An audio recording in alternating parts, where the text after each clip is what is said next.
Hola, buenas tardes. Vamos a entrevistar a Carolus Bimer, responsable de Relaciones Internacionales del Partido Comunista de Venezuela para el Unidad y Lucha Digital. Buenas tardes, Carolus. Hola, ¿qué tal? Buenas tardes. Bueno, pues Gracias. como no tenemos mucho tiempo, vamos a la materia. En primer lugar, nos gustaría que nos hicieses una valoración de las últimas elecciones presidenciales desde el punto de vista del Partido Comunista de Venezuela. Muy bien, nosotros decimos claramente fue una gran victoria política, no solamente electoral, pero al mismo tiempo señalamos claramente no es una victoria para celebrar, sino para seguir con seriedad en la labor de los cambios necesarios, porque era una votación amplia, popular, para, en primer lugar, rechazar todos los ataques internos y externos contra la soberanía y el bienestar popular, pero al mismo tiempo ese voto, ese respaldo que recibió el presidente Nicolás Maduro implica la exigencia de hacer cambios profundos que realmente implican una continuación del proceso revolucionario de liberación como nosotros lo definimos. ¿Cómo se articula en este momento el bloque revolucionario en Venezuela? El Partido Comunista de Venezuela trabaja ahí en dos líneas. Uno, el concepto de la lucha antiimperialista, que es la continua amenaza por parte de los Estados Unidos y también de sus aliados de la OTAN que nos rodean geográficamente, defender la soberanía, la independencia, y por otro lado, naturalmente, una visión clara de luchar por el socialismo-comunismo. Por eso continuamos en sí exigiendo, que no es la decisión única del PSB, pero exigiendo que se fortalezca el bloque bolivariano, el gran polo patriótico, como se llama, que en ese momento principalmente algunas otras fuerzas lo ven como un acuerdo electoral. Nosotros decimos eso no basta.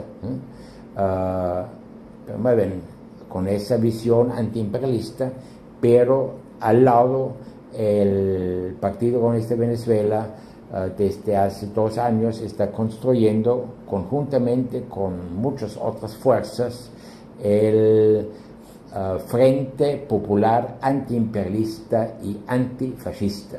Eso ya tiene un contenido no solamente reformista, sino un contenido revolucionario.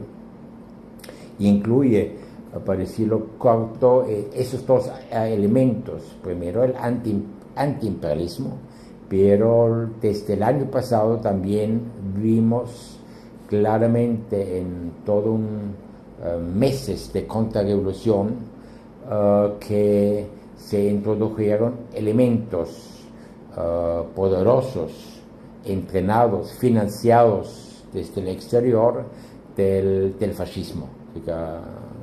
Hoy en día, que antes no existía en Venezuela, hay partidos fascistas y hay grupos paramilitares que representan otra amenaza contra el proceso político venezolano. ¿Qué fuerzas componen el Frente Antiimperialista y Antifascista, aparte del Partido Comunista? El Frente Popular Antiimperialista, Antifascista, incluyen tanto partidos y organizaciones políticas, ahí incluimos también sindicatos, el movimiento sindical, y ahí también incluimos, es la tarea, un poderoso movimiento popular de los consejos populares que hay en Venezuela. Ahí la idea es que realmente se transforme en un poder popular organizado para tanto lograr los objetivos de transformación política, pero también el objetivo de la defensa de la patria. Vamos a hablar un poco a nivel de movimiento obrero, ¿qué organizaciones de clase hay? ¿Cuál es su fuerza? ¿Cómo está el movimiento obrero en Venezuela? Muy bien, esa es una de las grandes debilidades de ese proceso político bolivariano, que en sí no hay una organización sólida de la clase obrera. Eso tiene su razón.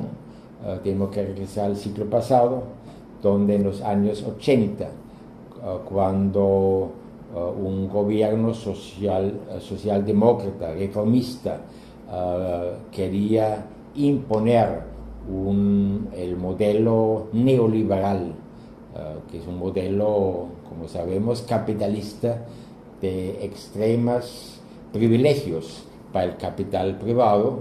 Naturalmente, para querer imponer ese modelo neoliberal era también necesario destruir la resistencia, y la resistencia en ese momento especialmente vino por parte del movimiento obrero y también por el movimiento estudiantil. Eran los dos polos de mayor resistencia.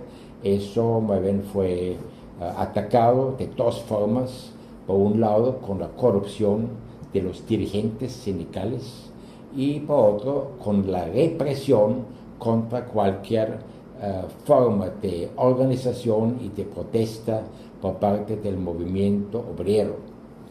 Así comenzó en el 1999 el proceso político, con ese hándicap de no tener la clase obrera organizada. El Partido Comunista, como una de sus tareas fundamentales, tiene la reconstrucción del movimiento obrero sindical. Tenemos en un concepto de la unidad de la clase obrera, y también con un instrumento concreto, que es el Frente Nacional Clasista de Trabajadores y Trabajadoras. Bueno, vamos a hablar un poco de la situación económica, porque las noticias que por aquí llegan no sé si son alarmantes o la prensa le interesa presentar eso. ¿Cuál es la realidad económica en estos momentos en Venezuela? Fruto también del bloqueo, supongo. Sí, naturalmente es correcto, lo que señalan los medios internacionales podríamos resumir con semiverdades. Semiverdades. Indudablemente no podemos esconder una profunda crisis del sistema capitalista. Eso es, en Venezuela es en crisis el sistema capitalista. Eso, por un lado, representa peligros para toda la población, pero también, por otro lado, a nivel del pensamiento revolucionario, representa oportunidades. Representa peligros porque es una demostración que realmente quien tiene el poder en Venezuela es el capital. Frente a todos los discursos y avances reales, positivos, de los últimos 2 décadas, especialmente en la superestructura, inmensos avances en el sector educativo, de salud, la gratuidad de ambos, en la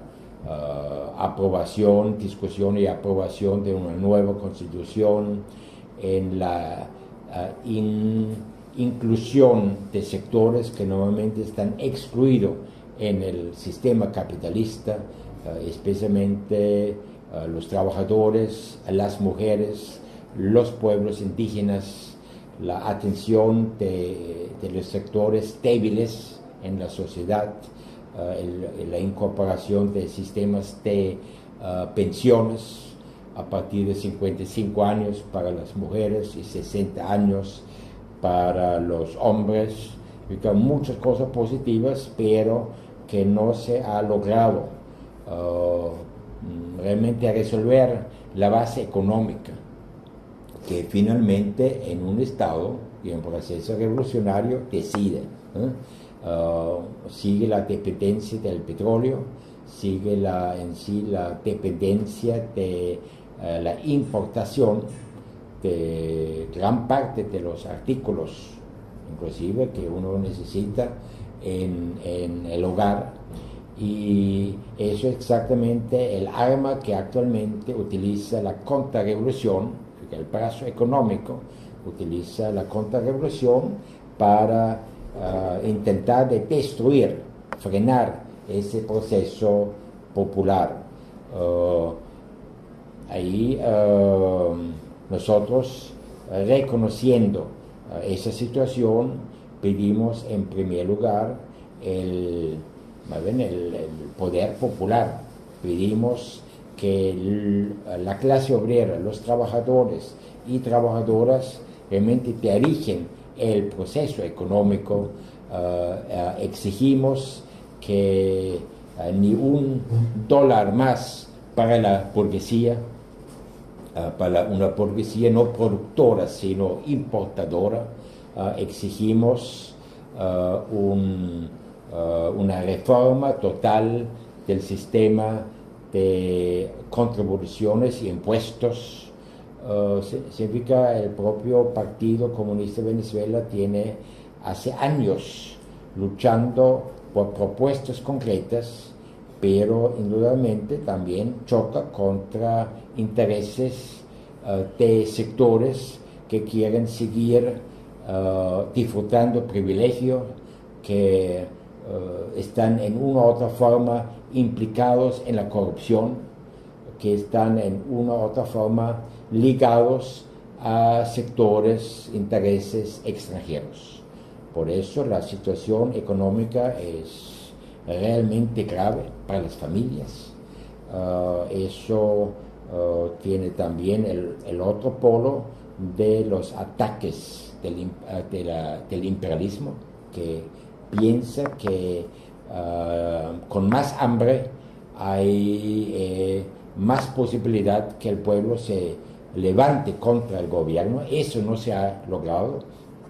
En el momento, con todas las inmensas dificultades, hay una alta conciencia popular, conciencia política, ideológica, que el pueblo, frente a esa crisis económica que tú nombras, en sí exige no echar para atrás, no ir para atrás a reformas, sino exige más revolución.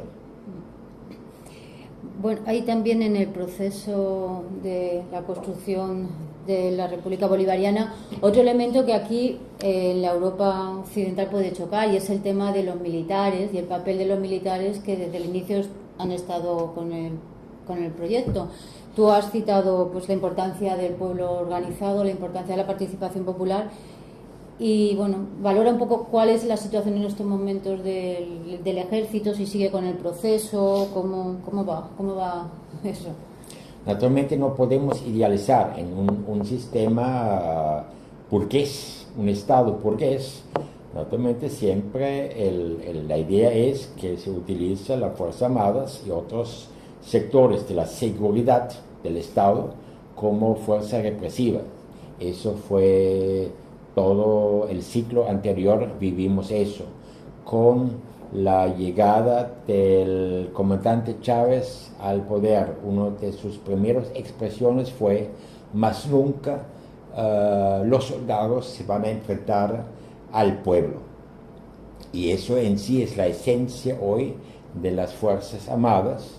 Es una fuerza armada para la defensa de la patria, una fuerza armada con fuerte conciencia antiimperialista, fuerte compromiso también en la construcción del nuevo Estado. Por eso vemos los militares en sí, en todas las funciones y también en la producción, en los mercados públicos, ¿ven? También participan soldados que muchas veces están tergiversados por los medios internacionales, que utilizan esa presencia militar como una expresión de que hay una dictadura militar, No, nosotros hablamos en sí de un pueblo, unos con tareas civiles y otros con tareas militares.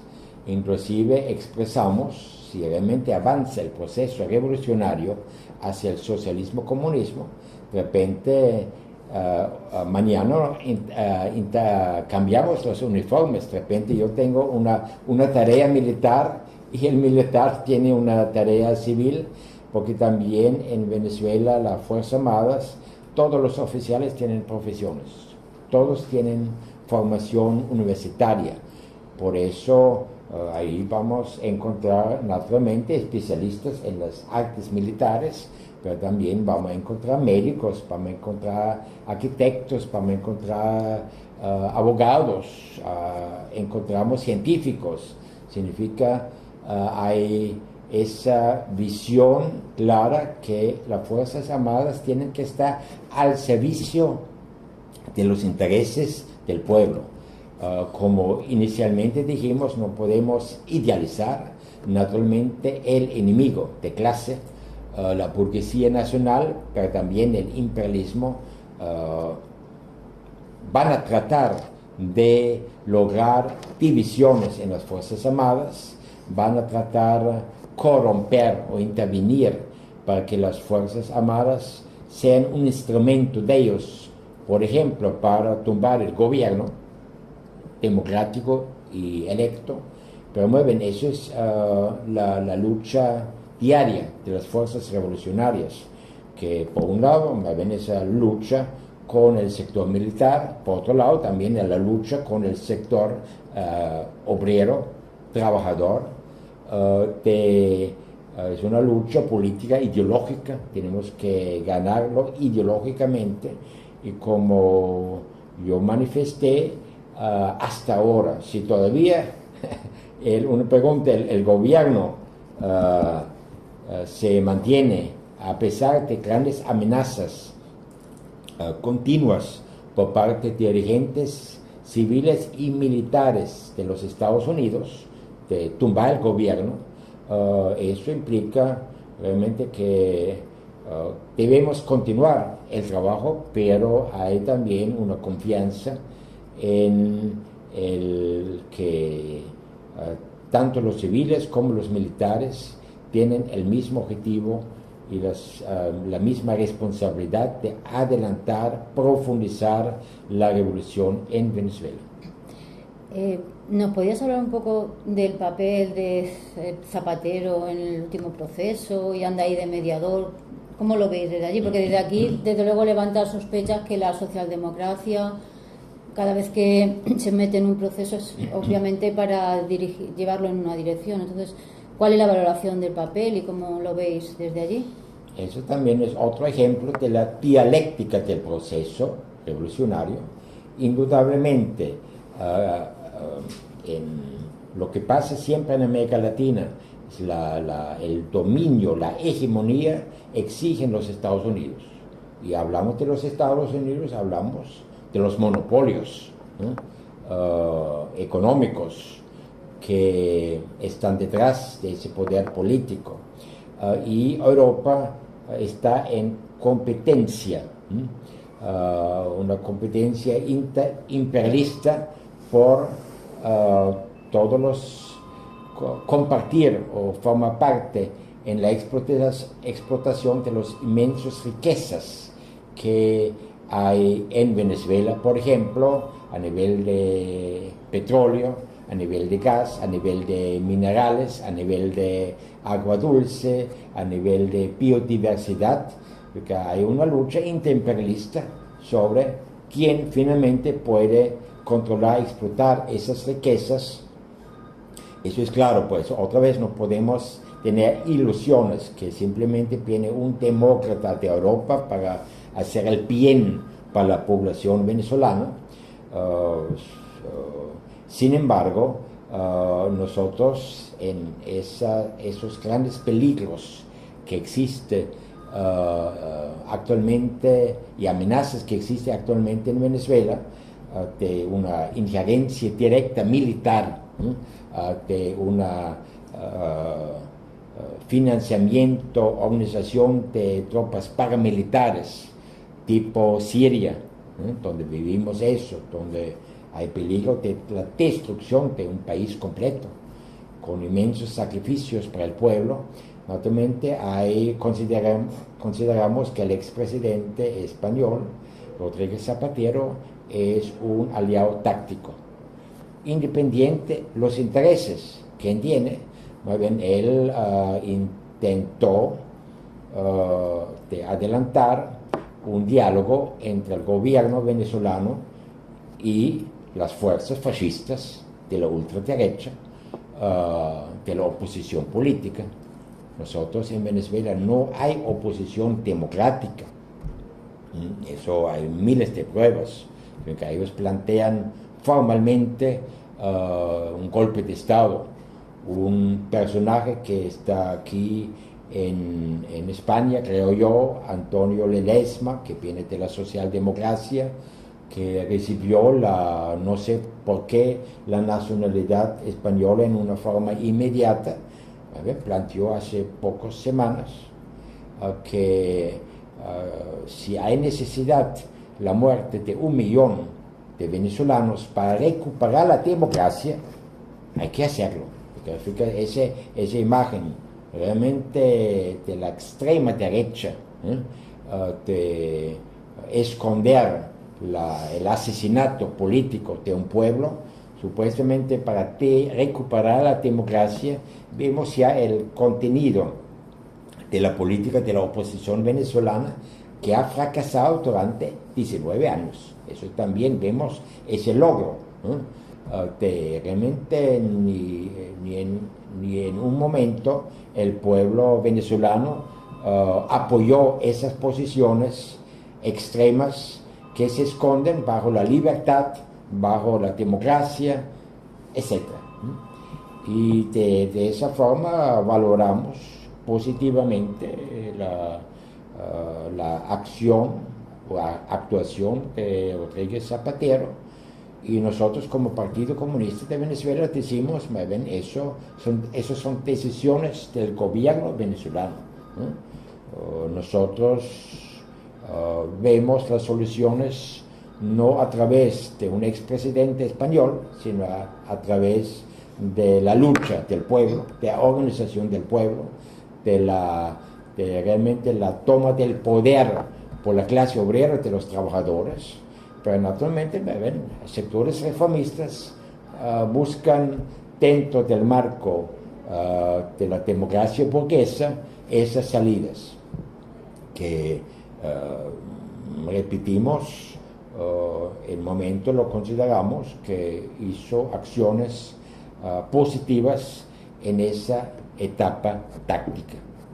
Bueno, como vienes a hablar un poco de la revolución bolivariana en el marco de América Latina, nos gustaría que valorases en alguna medida el imperialismo, que está en una fase, nunca ha dejado de estar, pero en este momento bastante agresiva en toda América Latina. ¿Cómo está enfrentando el movimiento revolucionario latinoamericano esa ofensiva del imperialismo norteamericano en la zona? ¿O cómo plantea enfrentarlo?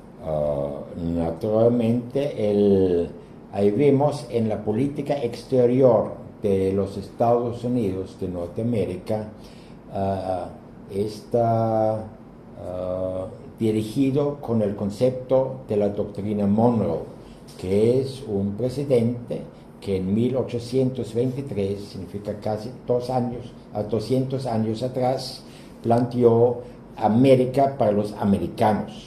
Naturalmente eso traducimos que América Latina para la élite norteamericana. Eso se utilizó en 1823 como un argumento de no permitir las fuerzas, las potencias coloniales, su presencia en la región latinoamericana y caribeña, pero es una línea recta en la política exterior. Dos objetivos. Primero, la sumisión, luchar o presionar por la sumisión completa de los pueblos latinoamericanos, y el segundo objetivo, no permitir que otras potencias mundiales pueden competir en esa explotación de las riquezas de la región. Lo vemos en Venezuela. Uno de los momentos complejos fue exactamente la presidencia de Barack Obama, que hubo por un lado muchas esperanzas, porque había ciertos factores subjetivos que se pensó, bueno, ahora hay un cambio, hay una persona más sensata, algo así, pero eso fue exactamente el presidente que firmó el decreto ejecutivo en el 2016 contra Venezuela. El decreto ejecutivo de un presidente norteamericano es una declaración de guerra. Ese decreto implica que se cataloga, se define a Venezuela como una amenaza extraordinaria para la seguridad de los Estados Unidos, y eso naturalmente era una justificación para intensificar